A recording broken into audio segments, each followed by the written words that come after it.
Hi, my name is Autumn Campbell, and I'm going to be responding to the first discussion for this class. The Common Core standard that I chose was for 7th grade ELA, and it was the 4th standard. So it goes, determine the meaning of words and phrases as they are used in a text, including figurative and connotative meanings. Analyze the impact of rhymes and other repetitions of sounds on a specific verse or stanza of a poem or a section of story or drama. I have my notes here, so I'm going to be referring back to them throughout my discussion. So the first question is, based on the chosen standard, identify various instructional groupings to engage the students. So the 4 groupings that I thought would work best for this standard was 1, learning together, 2, teams and games, 3, group investigations, and 4, cooperative groups. So I want to kind of talk through each of those groups and tell you why I decided that those 4 would be the first 4 that I would go to when I'm talking about this standard in my own classroom. So the first one, learning together. This strategy, the whole goal of it is to have students work together on one assignment. So for this standard, it would allow the students to discuss different perspectives and to discuss different ways that they understand the text. So when they are handed one text that all of the students in the group will read and discuss, maybe somebody has a different life experience or perspective, and maybe they read it differently or understood it differently, and it would be a really great opportunity for the students to have a in-depth conversation with each other and to compare their interpretations and then really dive into the text and figure out what it really means, whether that be a story or a poem. The second one that I chose was teams and games.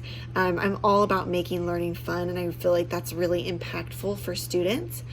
So I think that this type of grouping would allow for students to evaluate each other's skills and to decide what students do what different activities best.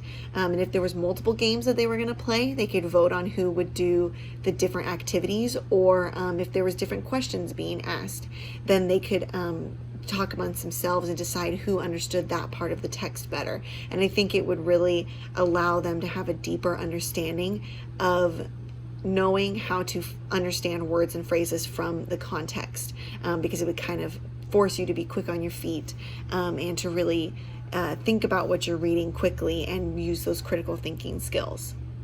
The third one the third grouping I thought would be helpful for this standard is group investigation. So this strategy is where students are grouped together and they do work together, but unlike the first one, learning together, group investigations, each person is given a specific job. So somebody maybe is the note taker, somebody maybe is the one who's going to read, somebody is the one who facilitates all of the jobs, and somebody's the one who gives ideas about the context. And at the end, all of the students can really talk together about their different ideas, but every single person is a contributing member of the group. And that way nobody is left out or nobody has the opportunity to kind of slip through the cracks. So that's why I thought the group investigation would be a really good strategy for students. They could use their skills again to really encourage them and to make them feel like they're succeeding in this assignment. Whether they are proficient at the standard or not, it would help them to really come up to level with the other students and to not feel defeated. The last one that I thought would work great was cooperative groups. So cooperative groups, this strategy is to pair students who have different abilities and learning levels together. So I always am for students with different abilities working together. I think that a student who can read really well can help another student who can't read very well. I know that in my own life, it's always been helpful to look at my peers for help, because sometimes going to the teacher can be intimidating. So I didn't have a personal example yet. I do have my own classroom, but we've been distance learning, and so it's been hard to really use some of these great strategies. So I'm going to be talking about the example that was given. So it says, as the teacher, what instructional grouping strategy could you implement to redesign this lesson on literary elements to meet the needs of the learners? So the situation is that it's an 8th grade classroom.